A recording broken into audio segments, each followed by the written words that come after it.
Hey yo, what's up, man? It's crazy, but ain't no commentary to this, man.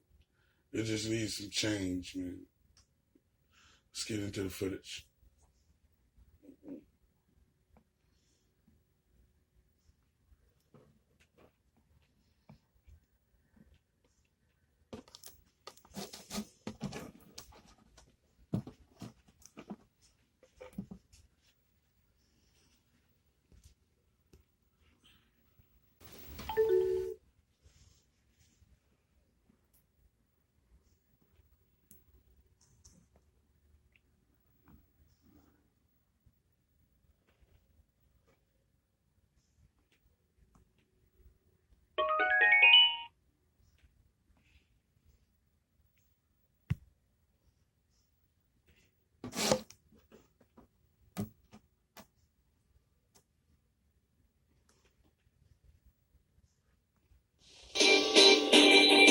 Breaking news into the WBZ newsroom. We want to take you now to downtown Boston, where Suffolk County DA Rachel Rollins is about to give an update in the deaths of a mother and her two children.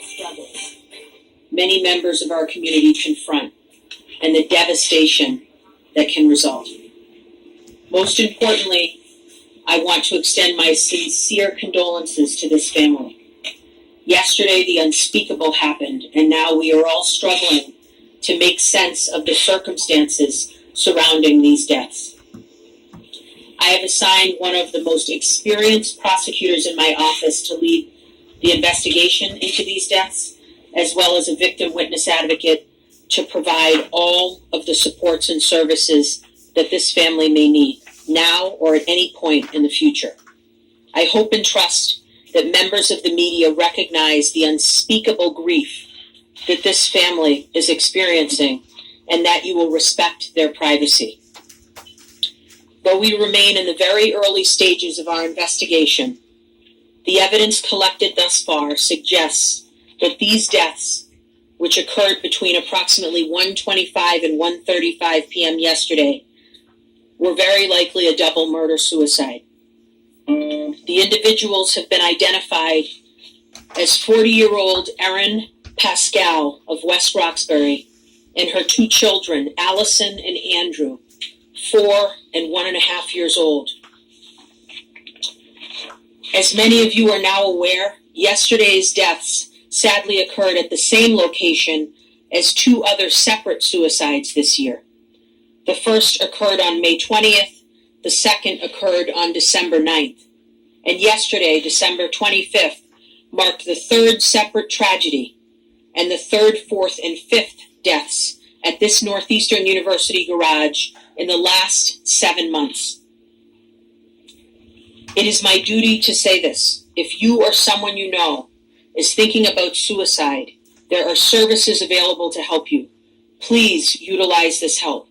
You can call or text the Samaritan statewide hotline, 877-870-HOPE. Help is also available through the National Suicide Prevention Lifeline by calling 1-800-273-TALK. Military veterans and their loved ones should press 1 for the Veterans Crisis Line. The Trevor Lifeline is available to help lesbian, gay, bisexual, and transgender youth and young adults at 1-866-4U-TREVOR. If you believe that you or anyone you know is at immediate risk or harm, you can always call 911.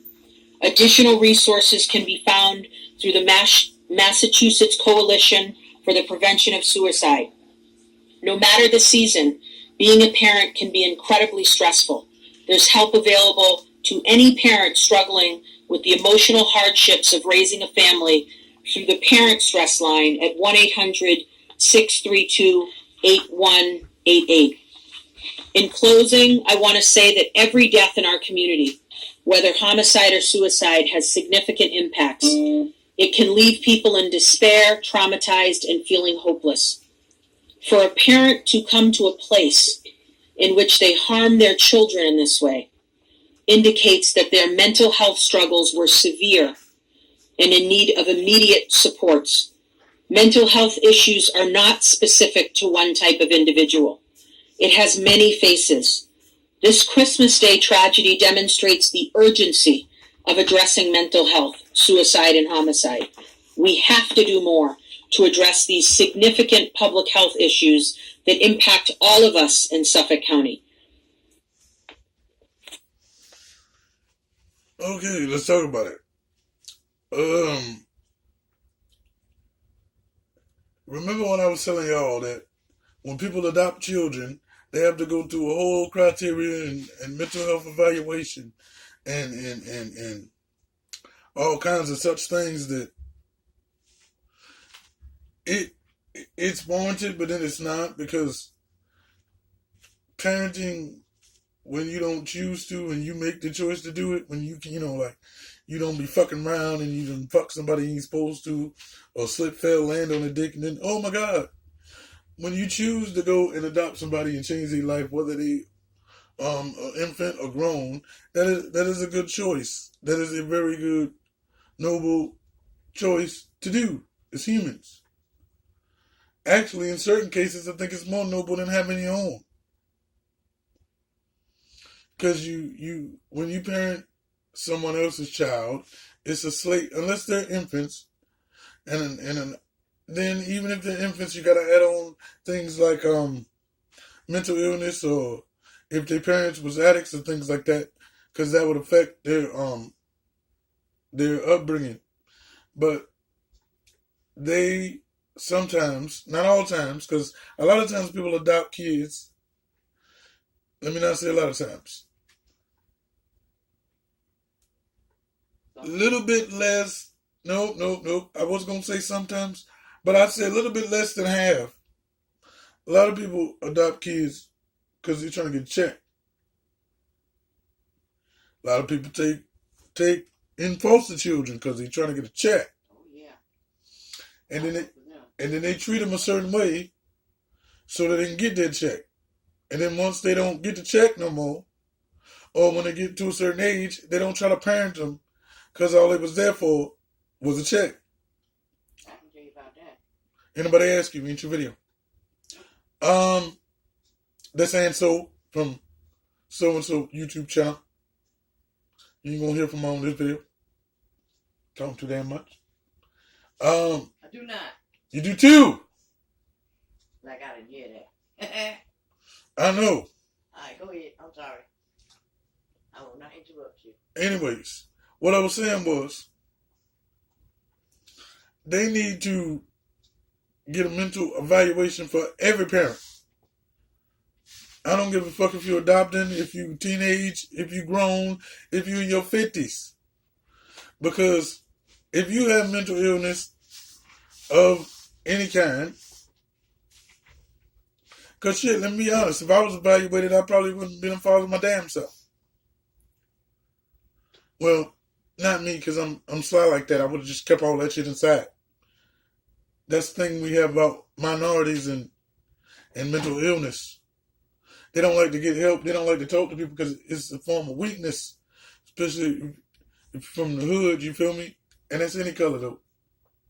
Because the hood mentality crosses over to physical, mental abilities and disabilities and all kinds of things. But everybody should be evaluated.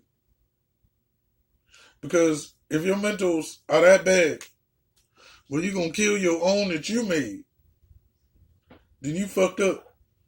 Because I got bad mentals, but I'm not going to kill my own. In certain cases, like this case right here y'all heard in the video, it's better to abandon your children than leave them with you and you kill them. That really defeats the purpose of having children. But I must say, not into their offense, but truthful, having children can spark and worsen mental illness. No excuse for killing them. You can just give them to somebody, give them to foster care instead of killing them. And why I gotta be on Christmas, Slim? Why you had to do it on Christmas? But let's slide into something a little different. If they had that many deaths in this area, for you people that believe in the tethered worlds that, stay together and shit like that, and the Matrix and all that, do you think that this place was haunted? All of them suicides and murders are not natural death. So do you think that some of these souls are trapped in this area, which either harms the people that's there mentally or physically, or it pushes them away? So y'all leave in the comment section what y'all think. It's your girl, sometimes your boy, Charlotte Carolina. You know my slogan. I'm flexing on these niggas. I'm changing it up this year. I don't know what I'm changing it to, but I'm changing it. I'm out.